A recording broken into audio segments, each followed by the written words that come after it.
everyone, Type 1 Keto Mama here. Thank you so much for being here. This means the world to me. Every like, every subscribe as I grow my passion. Anyways, today I'm going to cut to the chase. I am going to give you the 5 tips to avoid those high blood sugars, that BS, no pun intended. And yep, diabetic for 26 years. I'm far from perfect, never claimed to be. And the opinions are mine in this video. Always consult a doctor, of course. So here we go. Ready for tip number 1. Do not overtreat. Sigh, because 26 years, I promise you, this is my first year where I'm actually taking the advice I was given. Your blood sugar is low. Oh my gosh, it's 57. Oh my gosh, I feel faint. Don't feel myself. So what's the first thing I would usually do? Run to that fridge or run to that drawer and get those Skittles. Yes, I like Skittles. And nothing against Skittles. And honestly, if you're doing a water activity, I'll talk about that later. Skittles are great. They don't mess up. They're always there for you. But Skittles are not the answer, my friend. And raiding that fridge like Homer, So what do? This is what I do. Do not overtreat and instead follow these steps. And here we are, still in tip 1, but the step 1 of it. Okay, so you're low, you're dropping, you don't feel yourself, you're worried. I get it. But my first tip of this for getting on the right track is just take a deep breath. Just stop where you're at, no matter where. If you're home, it's hard because that fridge is right there, but just stop, take a deep breath, and say, give yourself a self-talk. Say, I'm going to be fine. I'm not going to overtreat. Then grab glucose tablets. I know they're not the best, right? The chalky feeling. Well, I do the glucose gummies, and I'll be putting the link below. I get them at Walgreens, and they don't taste that bad. They're not great, but hey, maybe that's good. Because what I do is I usually take 8 grams for when I'm 65 or lower. So after you eat that 6 or 8 grams of the glucose tablets or gummies, are you going to feel better within 30 seconds? Unfortunately not. This is key. You need to remember that everything's going to be okay. And you must wait 15 minutes before refrigerating. Again, you've eaten something. Maybe you definitely should stop and pause. You're not about to run a marathon when you're low. So you just stop. You eat your 8 grams or 10, depending on your threshold, what you need. And you wait 15 minutes, the rule of 15, and really do it. Maybe take your stopwatch, such as this. I often do this. Take my stopwatch and I set it, and then 15 minutes later, check your blood sugar, or lucky for me, I have my CGM, and I'll talk more about that in future vlogs. All right, so that is tip number 1. Do not overtreat and instead follow the steps that I gave you. Oh, and in that tip, the last part is once you've eaten the sugar and you're waiting, instead of going for those high carbs like, oh, I can have some Lucky Charms now. I can have some cereal. Nope. Even fruit. No. Take a moment, and while you're waiting, maybe eat a protein or fat to fill you up and to stop you from over-treating on carbs. So step number 2 only applies to type 1 diabetics who are on a insulin pump. So if you're not, you can totally skip ahead to step number 3.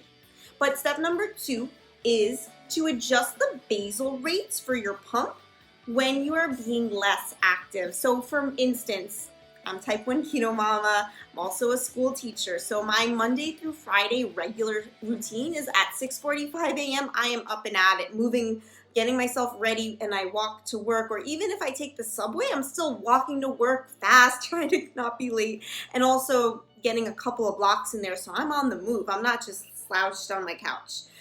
So for that, I have a different basal rate. But for the Saturdays and Sundays when it's my time and I'm not on any schedule, what I do is I basically go into my pump and I make a temp basal rate, and I make it 40% more insulin for the hours where I'm just lazing around in my living room, reading with my daughter, listening to some music, maybe doing my nails, whatever it is that isn't super active.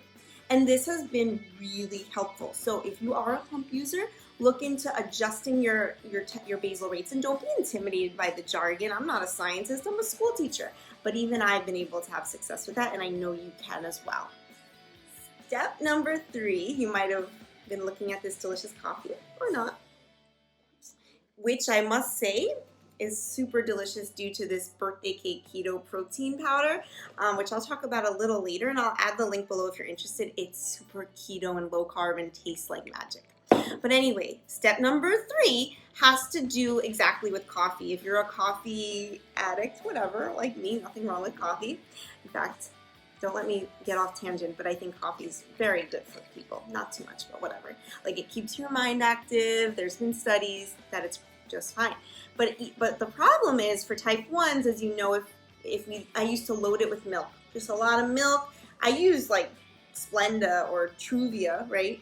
Or Stevia in the better days now that I'm trying to be really my healthiest self. But long story short, the milk has a lot of carbs, and I wasn't counting for half a cup of milk, which honestly might be 8 grams. That's a lot for us. It really can be. So instead of milk, what do?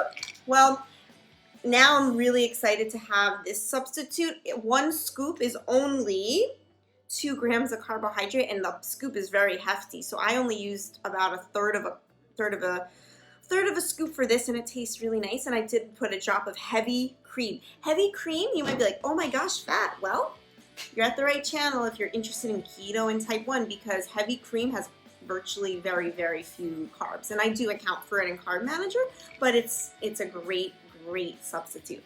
Heavy cream or a fun keto protein powdered birthday cake is my favorite. Here we are at tip number 4. Wait at least 15 minutes after bolusing to eat.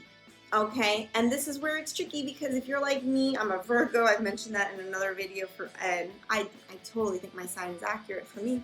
That's another story. But anyway, I like to be in control of my life, and it sucks because as a diabetic, unfortunately, sometimes we don't have as much control as we would like. But basically, what you're gonna do is bolus 15 minutes before you eat. And just that 15 minutes is going to allow for your insulin to get to you. And by bolus, this applies to all type 1s, even if you do injections. Take your insulin 15 minutes before you start eating carbohydrate.